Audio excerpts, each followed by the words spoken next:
നമസ്കാരം. ഇന്ത്യ മാലദ്വീപ് നയതന്ത്ര ബന്ധം ഉലഞ്ഞതുമായി ബന്ധപ്പെട്ട വിവാദങ്ങളെ തുടർന്ന് കോളടിച്ചത് അയൽരാജ്യമായ ശ്രീലങ്കയ്ക്ക് ആണ് എന്ന റിപ്പോർട്ടാണ് പുറത്തുവരുന്നത്. മാലദ്വീപിന് ബദലായി ഇന്ത്യൻ സഞ്ചാരികൾ ശ്രീലങ്കയെ പരിഗണിച്ചതാണ് ഈ ദ്വീപ് രാഷ്ട്രത്തിന് നേട്ടമായത്. ജനുവരി മാസത്തിൽ ശ്രീലങ്കയിലെത്തിയ ഇന്ത്യൻ സഞ്ചാരികളുടെ എണ്ണത്തിൽ വൻ വർധനവ് ഉണ്ടായതായാണ് കണക്കുകൾ സൂചിപ്പിക്കുന്നത്. ലക്ഷദ്വീപ് സന്ദർശനത്തിന്റെ ഫോട്ടോ പങ്കുവച്ച് പ്രധാനമന്ത്രി നരേന്ദ്രമോദി സഞ്ചാരികളെ ലക്ഷദ്വീപിലേക്ക് ക്ഷണിച്ചതോടെയാണ് മാലദ്വീപുമായുള്ള വിവാദങ്ങൾക്ക് തുടക്കം കുറിച്ചത്. ഇതിന് പിന്നാലെയാണ് മാലദ്വീപ് മന്ത്രിമാർ സാമൂഹിക മാധ്യമത്തിലൂടെ മോദിക്കെതിരെ പരാമർശം നടത്തിയത്. സംഗതി വിവാദമായതോടെ 3 മന്ത്രിമാരെ മാലദ്വീപ് ഭരണകൂടം സസ്പെൻഡ് ചെയ്യുകയും ചെയ്തു.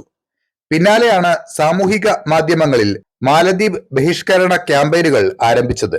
സിനിമാ താരങ്ങൾ ഉൾപ്പെടെയുള്ളവർ ഇതിന് പിന്തുണയുമായി എത്തിയിരുന്നു. മാലദ്വീപിന് ബദലുകൾ അന്വേഷിച്ച ഇന്ത്യൻ സഞ്ചാരികൾ ശ്രീലങ്കയെ പരിഗണിച്ചതായാണ് പുതിയ കണക്കുകൾ സൂചിപ്പിക്കുന്നത്. 34,399 ഇന്ത്യൻ സഞ്ചാരികളാണ് ജനുവരി മാസത്തിൽ മാത്രം ശ്രീലങ്കയിലെത്തിയത്. കഴിഞ്ഞ വർഷം ജനുവരിയിൽ ഇത് കേവലം 13,759 മാത്രമായിരുന്നു. അതേസമയം മാലദ്വീപിലെത്തിയ ഇന്ത്യൻ സഞ്ചാരികളുടെ എണ്ണത്തിൽ ഇടിവുണ്ടായി.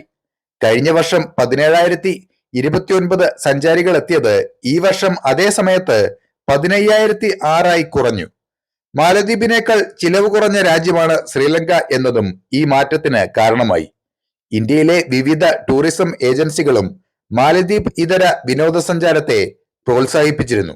മാലദ്വീപിനേക്കാൾ എളുപ്പത്തിൽ ശ്രീലങ്കയിലേക്ക് എത്താമെന്നതും സഞ്ചാരികളെ ആകർഷിച്ചു. പല ഇന്ത്യൻ നഗരങ്ങളിൽ നിന്നും ശ്രീലങ്കയിലേക്ക് നേരിട്ടുള്ള വിമാന സർവീസുകൾ ലഭ്യമാണ്. ഇന്ത്യക്ക് സമാനമായ കാലാവസ്ഥയും ഭൂപ്രകൃതിയും ഇന്ത്യൻ സഞ്ചാരികൾക്ക് ലങ്ക പ്രിയപ്പെട്ടതാക്കി. വിനോദസഞ്ചാര മേഖലയെ ശക്തിപ്പെടുത്തുന്നതിന്റെ ഭാഗമായി ഇന്ത്യൻ സഞ്ചാരികൾക്ക് സൗജന്യ വിസ അനുവദിക്കുമെന്ന ശ്രീലങ്കയുടെ പ്രഖ്യാപനവും സമീപകാലത്താണ് ഉണ്ടായത്. ശ്രീലങ്കയിലെ മികച്ച ആതിഥ്യ മര്യാദയും ഭക്ഷണ വൈവിധ്യങ്ങളും അവസാനമില്ലാത്ത കാഴ്ചകളുമെല്ലാം ഈ ദ്വീപ് രാഷ്ട്രത്തെ മികച്ച ടൂറിസം ഡെസ്റ്റിനേഷനാക്കി മാറ്റുന്നുണ്ട്. ഇന്ത്യൻ സഞ്ചാരികളെ ലക്ഷ്യം വെച്ചുള്ള പാക്കേജുകളും ടൂറിസ്റ്റ് ഫെസ്റ്റിവലുകളും ആത്മീയ ടൂറിസവുമെല്ലാം ശ്രീലങ്ക നല്ല രീതിയിൽ പ്രോത്സാഹിപ്പിക്കുന്നുണ്ട്. അപ്പോൾ മറ്റൊരു വാർത്തയുമായി വീണ്ടും കാണാം. നന്ദി.